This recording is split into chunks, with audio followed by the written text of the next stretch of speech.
Amsterdam, 1938. The Frank family steps into a new life, a fragile hope amidst gathering shadows. Normalcy dances with an undercurrent of dread as the tendrils of Nazi influence creep through Europe. Whispers of anti-Jewish sentiment begin to surface, a chilling premonition in the vibrant city. Beneath the soft glow of a lamp, the Frank family gathers, their hushed tones masking the anxiety that fills their hearts. Anne dreams aloud. I dream of becoming a writer one day. I want to tell stories that will move people. Otto listens, his weary eyes reflecting a father's love and unspoken fears. Otto reassures her. Don't worry, my dear. Everything will be all right. We'll get through this together. Margot watches, her quiet concern a mirror to the growing unease that shadows their every moment. Amidst the Nazi occupation of Amsterdam, Jewish people are forced to wear yellow stars, signaling a dark era. Anne observes the escalating restrictions and discrimination, a chilling omen of what is to come. The oppressive atmosphere is thick with fear, casting a pall over the once vibrant streets of Amsterdam. In the cramped, shadowed confines above Otto's office, the Frank and Van Pel's families step into their hidden refuge.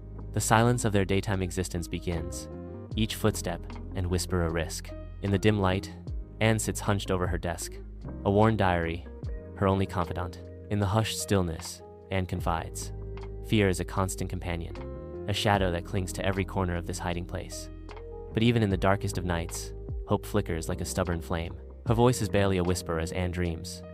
I dream of a world where laughter isn't a dangerous sound, where the sun shines without fear, and where I can simply be Anne, without the weight of the world pressing down.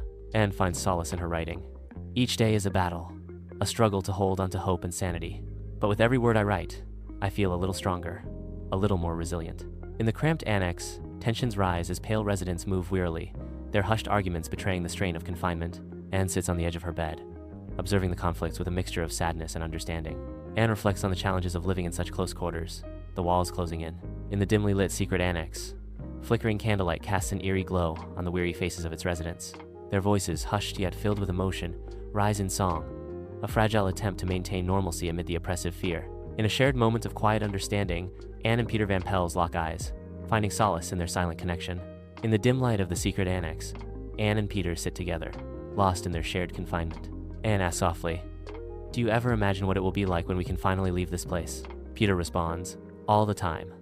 I dream of going to the movies, riding a bike, just walking outside without fear."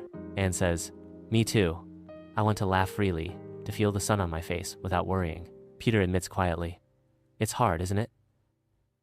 "Feeling so isolated." Anne says softly, "Yes, but talking to you, it makes it a little easier."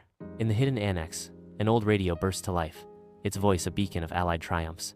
A palpable wave of hope washes over the residents huddled together. Faces, etched with years of fear, now flicker with cautious smiles. They lift their meager rations in makeshift toasts, celebrating a future that seems within reach. Terror grips the residents of the secret annex as a break-in echoes from below. They wait in silence, the threat of discovery hanging heavy in the air. Each rustle and creak amplifies their dread, turning the annex into a prison of fear. Anne writhes in the darkness, her face a mask of terror. A piercing scream shatters the fragile silence. "No, get away from me." The other residents stir, their faces etched with worry and exhaustion. Fritz Pfeffer enters the cramped annex, his presence heightening the already palpable tension. His meager belongings are clutched tightly. The room's occupants watch with a mix of curiosity and apprehension. Sunlight streams into the secret annex as Anne sits alone, lost in thought. Anne's brow furrows as she contemplates her changing body, her diary open before her. Anne grapples with the complexities of growing up in confinement. Her diary becomes her confidant, a space to explore her burgeoning desires and fears. August 1944. The Gestapo's sudden raid shatters the fragile peace of the secret annex. Residents, once hidden, are seized amidst the chaos. The terrifying scene unfolds as lives are torn apart. A cattle car screeches to a halt, unleashing its desperate cargo into the blinding sunlight.